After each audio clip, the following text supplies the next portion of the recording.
मला देशाची परिस्थिती काही ठीक दिसत नाही. देशाची म्हणजे सरकारची.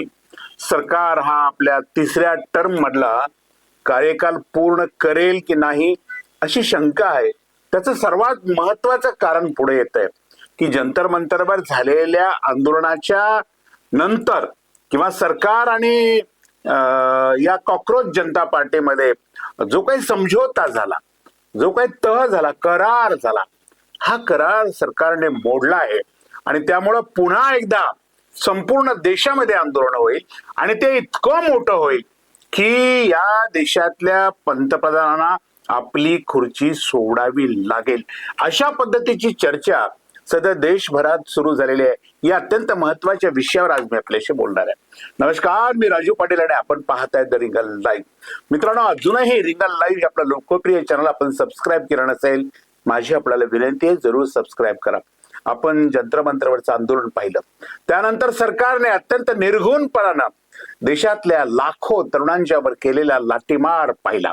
बॅलेट गन त्यांच्यावर डागलेल्या आहे किंवा बॅलेट गन फायर केलेला आपण पाहिलं. अहो, इतकंच का, एका राज्यामध्ये तर AK-47 ही रायफल, एक जी की आपण दहशतवाद्यांवर चालवतो, ती चालवण्याचं आपल्याला बघायला मिळालं. आणि हे आंदोलन संपल्यानंतर सरकारने जो करार केला होता, जो तह केला होता या तरुणांच्या बरोबर की आम्ही आता या आंदोलनाच्या नंतर सर्व आंदोलनामध्ये सहभागी झालेले आहे आणि ज्यांच्यावर गुन्हे दाखल केलेले आहेत, सरकारनं प्रत्येक राज्यामध्ये त्या सर्वांचे गुन्हे आम्ही वापस घेऊ. परंतु आंदोलन संपल्यानंतर या सर्वांचे गुन्हे काही वापस घेतले गेलेच नाहीत. उलट पक्षी संपूर्ण गृह खात्याला आणि प्रत्येक पोलीस स्टेशनचे पोलीस अधिकारी याचा तपास घेत आहेत की कोण कोण या आंदोलनामध्ये गेलं होतं, त्याचं पोलीस रेकॉर्ड काय, त्याची प्रोफाईल कशी आहे, तो कुठं राहतो, तो काय करतो, त्याला पोलीस स्टेशनला बोलवलं जातं, त्याची चौकशी केली जाते, त्याची पूर्ण हिस्ट्री तपासली जाते. हा काय प्रकार सुरू केला आहे देशातल्या आपल्या सरकारने, गृह खात्याने पूर्णपणाने? कशासाठी आपल्या देशातल्या तरुणांना हे सरकार एवढं त्रास देतंय? आणि हा सगळा प्रकार आता इतका वाढलाय की पुन्हा एकदा, लवकरच पुन्हा एकदा जंतर मंतरवर एक मोठं आंदोलन होण्याची शक्यता आता वर्तवली चाललेली आहे. मग ते अभिजित दिपके असतील, सौरव दास असतील, ही सगळी मंडळी आता पुन्हा चिंताक्रांत झालेली आहे किंवा पेटून उठले आहे की आता आम्हाला नाविलाज आहे. हे सरकार पूर्णपणानं दिलेल्या शब्दापासून दूर गेलेलं आहे, बदललेलं आहे, बैमान झालं. आपल्याकडे म्हणतो शब्द दिला आणि बैमान झाला, तशा पद्धतीने हे सरकार पुन्हा या कॉक्रोच जनता पार्टीच्या या नेत्यांच्या समोर झालेल्या चर्चेतून पूर्णपणाने बेमान झालेलं आहे. आणि म्हणून पुन्हा आता देशभरामध्ये देशव्यापी अत्यंत मोठं आंदोलन, म्हणजे जसं अण्णा आंदोलन देशात झालं होतं आणि या अण्णा आंदोलनाचा परिणाम असा झाला की काँग्रेसच्या सरकारला पराभव पत्करावा लागला पूर्णपणाने, तसं आता एक मोठं आंदोलन पुन्हा आम्ही देशात उभं करू. आणि मग आता आम्ही काय बाकी कोणाचा राजीनामा मागणार नाही, थेट देशाच्या पंतप्रधानाचा राजीनामा मागू, अशा पद्धतीचं विधान अभिजित दिपके यांनी नुकतंच संभाजीनगरमध्ये देखील सुद्धा केलेलं आहे. त्यातही कंगना राणावत या खासदार मॅडमने केलेली जी विधान आहेत ना, त्यामुळे संपूर्ण देश अत्यंत अस्वस्थ झालाय, नाराज झालाय. महिला भगिनी रस्त्यावर येत आहेत, कंगनांना शिव्या हसाडतायत, कंगनांची पुतळे जाळली चाललेत, कंगनाचा निषेध केला झाला. आणि या कंगनाला कोणाचा पाठिंबा आहे, कोणाच्या बळावर अशा पद्धतीने देशातल्या तरुणांना आणि देशातल्या तरुणींना या कंगना राणावतने अत्यंत गलिच्छ आणि खालच्या दर्जातल्या शब्दामध्ये या तरुणांची अवहेलना केलेली आहे, त्याचाही देशामध्ये खूप मोठा रोष निर्माण झालेला आहे. गटर जनरेशन अशा पद्धतीचं विधान आपल्या देशातल्या तरुणांना केलंय. मित्रांनो, हा तरुणांचा देश आहे. भारत हा जगामध्ये एकमेव तरुणांचा देश आहे की भारताच्या एकूण लोकसंख्येपैकी 50% लोकसंख्या ही या देशातल्या तरुणांची आणि या देशातल्या तरुणींची आहे. आणि याला गटर जनरेशन म्हणतो आपण. गंदे नाली के किडे अशा पद्धतीचा त्यांच्यावर आरोप करता, अशा पद्धतीची विधानं त्या संदर्भात करता, त्याचाही राग या देशातल्या तमाम तरुणाला आलाय. आपण संपूर्ण देशामध्ये जेव्हा जेव्हा तरुणांच्या बाबतीमध्ये किंवा तरुणांशी संवाद करण्याचा प्रयत्न करतो, तेव्हा तेव्हा या देशातला तरुण या सरकारविषयी अत्यंत नाराज झालेला आहे. आता पुन्हा आम्हाला जंतर-मंतरवर जावं लागेल, देशव्यापी आंदोलन करावं लागेल आणि या सरकारला खुर्चीवरून खाली खेचावं लागेल, अशा पद्धतीची विधान समोर येत आहेत.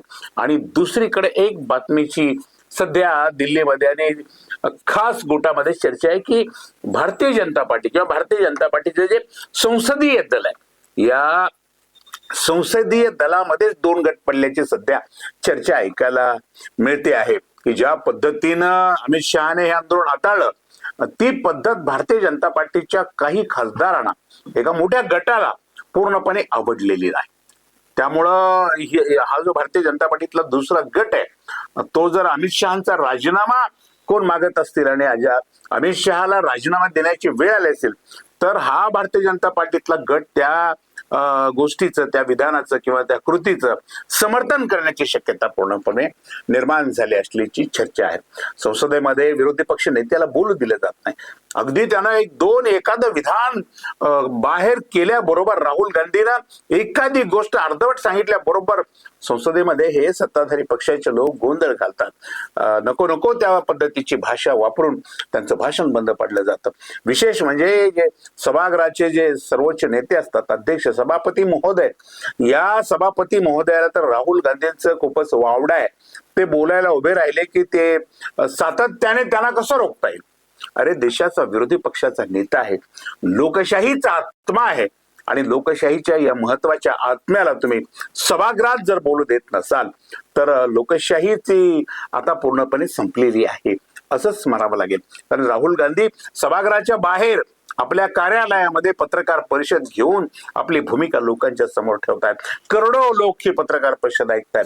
अलीकडे आपण पाहिलं असेल या 10-15 दिवसात, 2 महिन्यात, 4 महिन्यात की राहुल गांधीच्या विषयी देशामध्ये एक अत्यंत सकारात्मक अशा पद्धतीचं वातावरण निर्माण झालंय आणि नरेंद्र मोदी आणि अमित शहा आणि या केंद्रातल्या सरकारच्या विरोधामध्ये संपूर्ण देश आता बोलू लागलाय.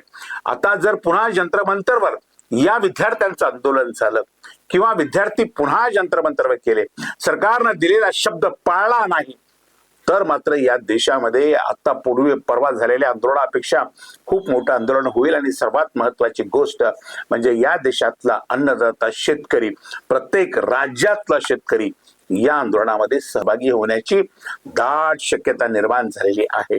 कारण विद्यार्थी, तरुण, सुशिक्षित, बेरोजगार ज्या पद्धतीने भारतीय जनता पार्टीच्या काळामध्ये त्रास सहन करत आहेत किंवा या शासनाच्या धोरणामुळे बेरोजगारी सहन करत आहेत, महागाई सहन करत आहेत, गरिबीचे चटके सहन करत आहेत, त्याच पद्धतीने या देशातला शेतकरी अनेक प्रश्नांना गेल्या 12-14 वर्षापासून तोंड देतो आहे, त्यांना त्रास सहन करावा लागतो आहे. कारण हे सरकार विद्यार्थ्यांच्या विरोधातलं आहे हे सिद्ध झालंय, तरुणांच्या विरोधातलं आहे हे सिद्ध झालंय, तर दुसरीकडे हे सरकार शेतकऱ्यांच्या विरोधातलं आहे हे सुद्धा आता जवळपास पक्क सिद्ध झालेलं आहे. कारण हे या सरकारने शेतीच्या बाबतीमध्ये अमेरिकेबरोबर केलेला जो करार आहे हा अत्यंत वाईट आणि या देशातल्या शेतकऱ्यांचं कंबरड मोडणारा करार आहे. त्यामुळं आता कॉक्रोच आणि शेतकरी हे दोघं जंतर-मंतरवर एकत्र येऊन या देशातल्या या सरकार मधल्या सर्वोच्च नेत्याचा, अर्थात पंतप्रधान नरेंद्र मोदी यांचा राजीनामा मागण्याच्या तयारीत आता ते पूर्णपणाने आहेत. त्यामुळे देशात आता राजकीय परिस्थिती पूर्णपणे अस्थिर बनलेली आहे. केंद्रातल्या सरकारकडे कितीही बहुमत असलं किंवा कशाही पद्धतीनं पक्षाची फोडाफोड करून त्यांनी बहुमत जमवलं असलं तरी सुद्धा या बहुमताला एक मोठी तोड आता देशातल्या जनतेची निर्माण झालेली आहे. जनतेच्या पुढे बहुमत काहीही कामाचं नसतं. जनता आता रस्त्यावर येते आहे, तरुण रस्त्यावर येतो आहे, शेतकरी रस्त्यावर येत आहे आणि जेव्हा जेव्हा एखाद्या सत्ताधीशाच्या विरोधामध्ये, जेव्हा जेव्हा एखाद्या मोठ्या राजकारण्याच्या विरोधामध्ये जनता रस्त्यावर आली की त्याचं पद किती मोठं असलं, त्याला संख्याबळ त्याच्या आमदार खासदारांचं किती असलं तर त्याला आपलं पद सोडावं लागतं, असा इतिहास आहे. आणि या इतिहासाची पुनरावृत्ती आपल्याला लवकरच बघायला मिळेल की काय अशी परिस्थिती निर्माण झालेली आहे. जंतर-मंतरवर पुन्हा होऊ घातलेलं हे जे भावी आंदोलन आहे, हे आंदोलन आता कुठल्या एका मंत्र्याच्या राजीनाम्यासाठी नाहीये. हे आंदोलन केवळ त्यांनी दिलेला शब्द पाळला नाही, तो पाळा एवढ्यासाठी असणार नाही. तर आता होणारं आंदोलन हे या देशाच्या पंतप्रधानांना राजीनामा दिला पाहिजे यासाठी होण्याची दाट शक्यता आहे. या विषयावर तुम्हाला काय वाटतं जरूर कळवा आणि पाहत रहा रिंगण लाईव्ह, आवाज महाराष्ट्राचा.